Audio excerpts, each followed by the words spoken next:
राघव को हंसते देखकर जब वीर सिंह ने पीछे मुड़कर देखा तो उसके पीछे पुलिस इंस्पेक्टर विनय यादव अपने कुछ हवलदार के साथ वहां खड़े थे।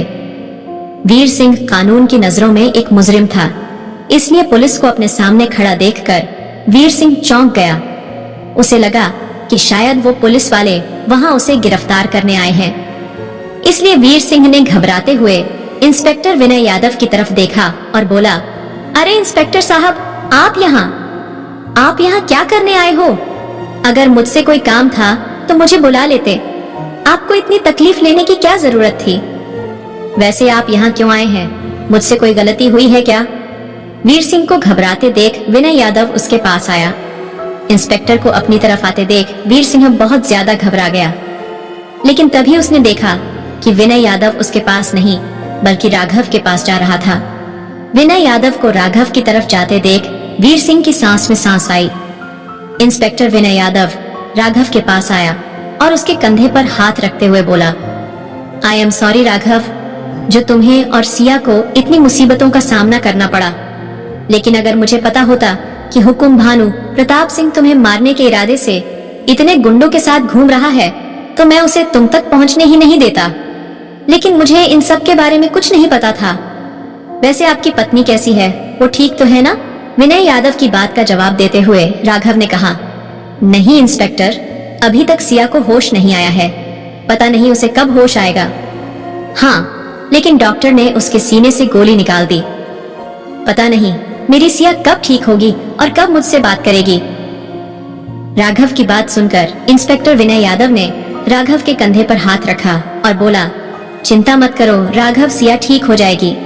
वैसे हम यहाँ जानने आए थे कि सिया को गोली लगने के पीछे किसका हाथ है, क्या आप मुझे बता सकते हैं? कहीं उन सबके पीछे वीर सिंह का हाथ तो नहीं है? कहीं वीर सिंह की वजह से तो सिया को गोली नहीं लगी? इंस्पेक्टर विनय यादव के मुंह से इतना सुनते ही राघव ने कहा, अरे नहीं इंस्पेक्टर, विनय, वीर सिंह ने कुछ नहीं किया। आखिर वो सिया को क्यों मारेंगे? ये तो सिया को लेकर यहाँ हॉस्पिटल आए हैं। वैसे वीर सिंह ने मेरी बहुत मदद की है, अगर ये वहाँ टाइम पर नहीं आते तो पता नहीं मेरी सिया का क्या होता। राघव की बात सुनते ही इंस्पेक्टर विनय यादव ने वीर सिंह की तरफ देखते हुए कहा, थैंक यू वीर सिंह जी, जो आपने एक मुजरिम होते हुए राघव की मदद की और राघव और सिया को अस्पताल ले आए। वैसे तो मैं यहाँ आपको गिरफ्तार करने आया था, लेकिन क्योंकि आपने इन लोगों की मदद की और इन्हें समय पर अस्पताल तक पहुँचाया है, सिर्फ इसी वजह से मैं आपको जाने दे रहा हूँ। लेकिन हाँ, याद रखना, आगे से ऐसा कोई काम मत करना जिससे आपके खिलाफ कोई भी कंप्लेंट आए। इंस्पेक्टर विनय यादव के मुंह से इतना सुनते ही वीर सिंह ने मुस्कुराते हुए इंस्पेक्टर विनय यादव का धन्यवाद किया और पीछे मुड़कर अपने आदमियों के साथ वहां से निकल गया। वहां से निकलते ही उसके आदमियों में से एक आदमी ने वीर सिंह से कहा, ये क्या भाई, हम तो नंदिनी दीदी को लेने आए थे ना, लेकिन आप तो उन्हें वहां से लिए बिना ही वापस जा रहे हैं। उस आदमी की बात सुनते ही वीर सिंह ने दांत पीसते हुए धीमी आवाज में कहा, अरे ओ कमबख्त, तुझे दिखाई नहीं दिया क्या वो इंस्पेक्टर विनय यादव हमें कैसे घूर रहा था?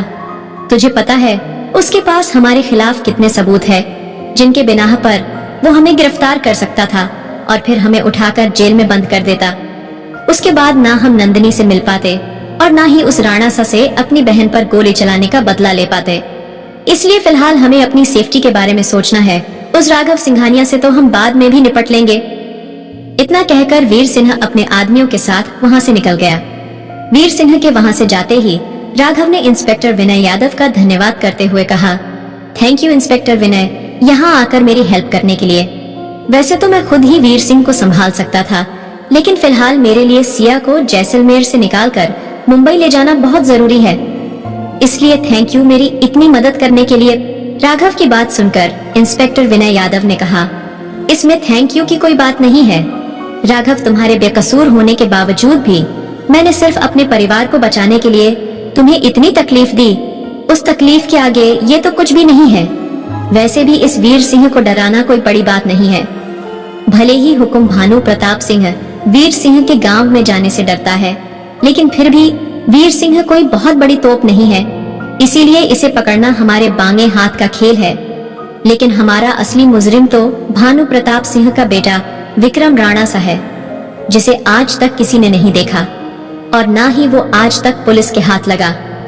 इंस्पेक्टर विनय यादव की बात सुनते ही राघव ने कहा, उस विक्रम राणा सा को आपको ढूंढने की कोई जरूरत नहीं है, क्योंकि ये लड़ाई मेरी और विक्रम की है, इसलिए मैं खुद इसे लड़ूंगा। मैं आपसे प्रॉमिस करता हूँ कि मैं उस विक्रम राणा सा को नहीं छोड़ूंगा। उसके लिए भले ही मुझे आपका कानून भी तोड़ना पड़े तो मैं शौक से तोड़ूंगा, लेकिन अपनी सिया पर हुए अत्याचारों का बदला मैं उससे लेकर रहूंगा। बस उससे पहले आप मेरी एक छोटी सी मदद कर दीजिए, उसके बाद मैं प्रॉमिस करता हूँ कि मैं आपको कभी परेशान नहीं करूंगा। इतना सुनते ही इंस्पेक्टर विनय यादव ने मुस्कुराते हुए कहा, अरे राघव, कैसे बात कर रहे हो तुम? तुम्हारी मदद करके मुझे कोई परेशानी नहीं हो रही है। मैंने अपनी मर्जी से और अपनी खुशी से तुम्हारा काम किया है। वैसे भी मैंने सुना है कि राघव सिंघानिया दोस्ती और प्यार बहुत ही शिद्दत से निभाता है, तो फिर अगर तुम्हारी छोटी सी मदद करने पर तुम मेरे दोस्त बन जाते हो तो फिर मैं तुम्हारी मदद क्यों नहीं करूंगा। वैसे बताओ क्या करना होगा मुझे तुम्हारे लिए राघव? इंस्पेक्टर विनय यादव की बात सुनकर राघव ने हंसते हुए कहा, ज्यादा कुछ नहीं, बस मेरी सिया को यहाँ से निकालकर मुंबई के अस्पताल तक शिफ्ट करवाने में मेरी मदद कर दीजिए। अगर आप ये काम करेंगे तो शायद आपके इस काम में ना तो वीर सिंह रुकावट बनेगा और ना ही हुकुम भानु प्रताप सिंह। राघव की बात सुनकर इंस्पेक्टर विनय यादव ने अपनी गर्दन हाँ में हिलाई और बोला, देखो राघव, मैं तुम्हारी मदद तो कर दूंगा सिया को मुंबई शिफ्ट करने में, और हाँ, मुझे ये भी यकीन है कि वो वीर सिंह भी तुम्हें मुंबई जाने से नहीं रोकेगा, लेकिन भानु प्रताप सिंह उसे मैं नहीं रोक सकता। वो साइको आदमी है और उससे बचना मुझ जैसे मामूली इंस्पेक्टर के हाथ में नहीं है। भानु प्रताप सिंह सिर्फ एक नाम नहीं बल्कि यहाँ का हुकुम सा है। उसके हुकुम से परे यहाँ कुछ नहीं है। यहाँ बस एक ही आदमी का नाम चलता है और वो है भानु प्रताप सिंह। इसके आगे न मेरी चलती है और न किसी और की। इंस्पेक्टर विनय यादव की बात सुनकर राघव ने कहा, तुम चिंता मत करो, हुकुम भानु प्रताप सिंह से कैसे निकालना है ये मैं देख लूंगा। तुम बस मेरे और सिया के यहाँ से निकलने का इंतजाम करो। एक बार अगर मैं मुंबई पहुँच गया तो वहाँ न इस हुकुम सा की हुकूमत चलेगी और न ही वीर सिंह की दहशत। वहाँ सिर्फ राघव सिंघानिया का राज होगा। क्या राघव सिया को मुंबई लेकर जाने में कामयाब हो पाएगा? क्या हुकुम भानु प्रताप सिंह सिया को अपने आप से दूर जाने देगा, या फिर इन सब की सोच से परे कल की चलने वाली है कोई चाल? क्या होगा आगे जानने के लिए सुनते रहिए secret of devil only on pocket FM पर।